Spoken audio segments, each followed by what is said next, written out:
चंदन सा बदन चंचल चितवन, धीरे से तेरा ये मुस्काना, मुझे दोस्त न देना जग वालों, जाऊं अगर मैं दीवाना, हो जाऊं अगर मैं दीवाना।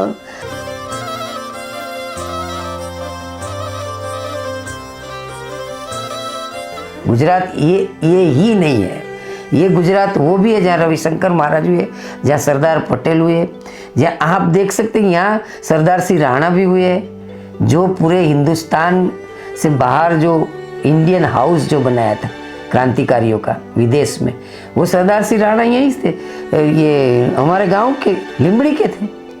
सरदार सिंह राणा, श्यामजी कृष्ण वर्मा, इंडियन हाउस अगर आपने नाम सुना हो तो विदेश में जितने भी क्रांतिकारी रहते थे उन्होंने एक इंडियन हाउस बनाया था, तो उसमें काफ़ी गुजराती लोग थे।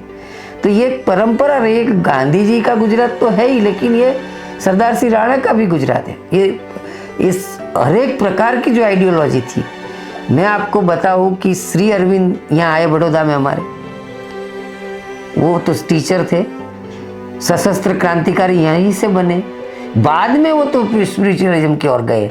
लेकिन लोग बता रहे हैं कि अंबालाल पुराणी जो यहाँ व्यायामशाला का एक जिम का जिन्होंने आंदोलन चलाया, कसरत की युवाओं तैयार किए सब पूरे गुजरात में, वो अंबालाल पुराणी और अरविंद इतने दोस्त थे। तो यहाँ से अनुशीलन समिति जो भारत की प्रथम क्रांतिकारी संस्था थी, वहाँ बच्चे भरूच से ही जाते थे, ब्रिटिश गवर्नमेंट को पता तक नहीं था।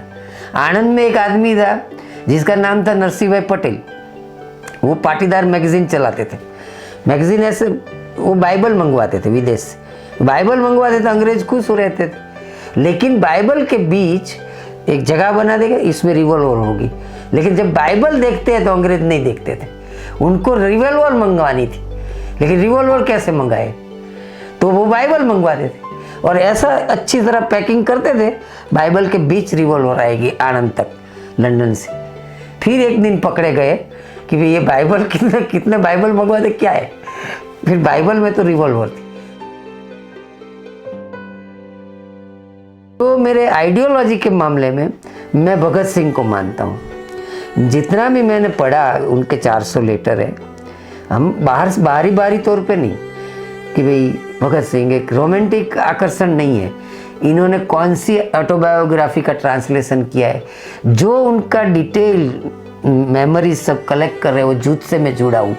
प्रोफेसर चमन लाल JNU के अभी रिटायर हुए, वो उसके हेड है कि भाई काफ़ी सारी चीज़ें आ रही है कि भगत सिंह इतने 23 साल में कितना काम किया। तो उनके लेटेस्ट तो राजकमल प्रकाशन से बाहर आए ही। तो जैसे मैंने देखा कि एक आदमी किस तरह से सोच रहा है हिंदुस्तान के लिए, तो मुझे अच्छे लगते हैं कि उनसे स्पिरिट सीखता हूँ।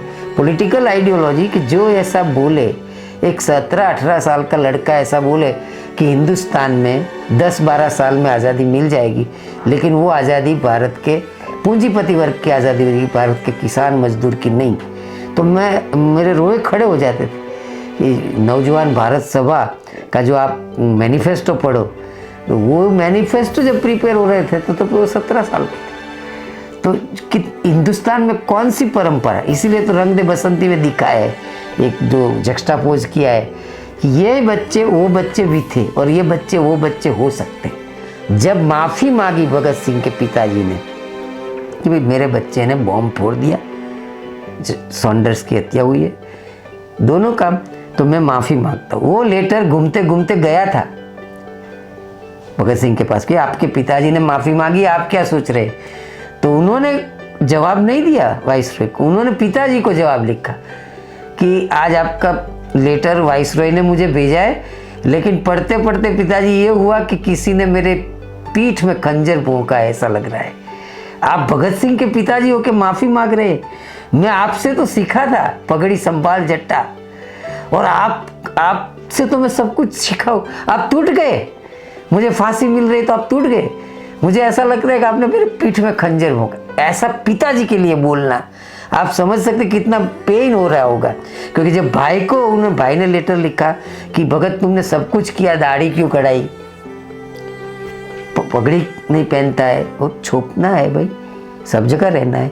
तो उनका चेहरा मोहरा आप देखते हैं, हेड बेट इंग्लिश, तो फिर भाई ने लेटर लिखा, सरदार जी को ये नहीं करना चाहिए, तो क्या करेंगे आप?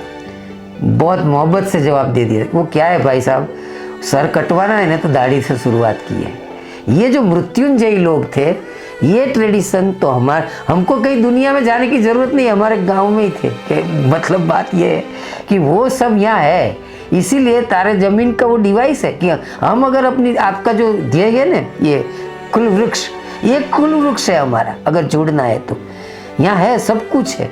हमको ढूंढना चाहिए कौन सा पत्ता अभी हरा है, आप समझे ना, सूख नहीं गया है सब।